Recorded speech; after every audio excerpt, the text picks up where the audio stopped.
Penguin Random House Audio presents Guilty Minds by Joseph Finder. Read for you by Holter Graham. 1. Lies are my business. They keep me employed.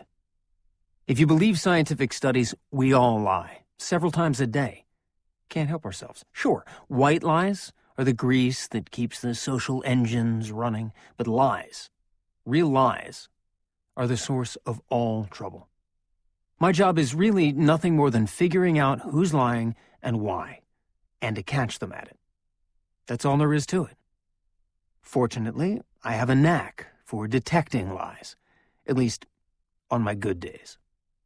I was sitting in the reception area of the Boston office of the international law firm Shays Abbott Burnham, which was as sleek and polished as a missile silo and just as lethal. Every surface was hard and glassy. The white stone floors polished like glass, the glazed white partitions, the glass-topped coffee tables, the frosted glass walls, the sharp-edged white leather sofa. Even the receptionist, with her brassy blonde hair and poreless skin and gleaming carmine lips, perched like a gorgon behind a curved rampart of gleaming steel you might find in a Swiss bank vault. The decor wasn't meant to put potential clients at ease. You want soft and fluffy, it said, go to a spa. This place had the machine-tooled precision, the gun-oil gleam of a well-made semi-automatic. It reassured like a Glock under your pillow. Which was exactly the point. Shays Abbott Burnham was one of the biggest law firms in the world. It had more than 3,000 lawyers in its offices in 26 countries around the world. It was a one-stop shop. They did white-collar crime and corporate litigation. They defended giant oil companies and big pharma and big tobacco. They launched hostile takeovers and defended against them. They didn't mess around. Their clients came there with serious battles to fight. They came seeking blood. But not me. I was there to hear about a lie. I'd received an urgent call the afternoon before from a Shays partner named John Malkin. He'd been given my name by another lawyer who'd hired me a few months earlier for a discreet job. John Malkin had a client who needed my help immediately, wouldn't say who or why, and couldn't discuss it over the phone. We had to meet in person, and as soon as possible. In advance, he emailed me a non-disclosure agreement and agreed to pay my consultation fee. Whatever he wanted to discuss, it was obviously something serious. I never meet with potential clients without doing at least a backgrounder to make sure I'm not stepping into trouble.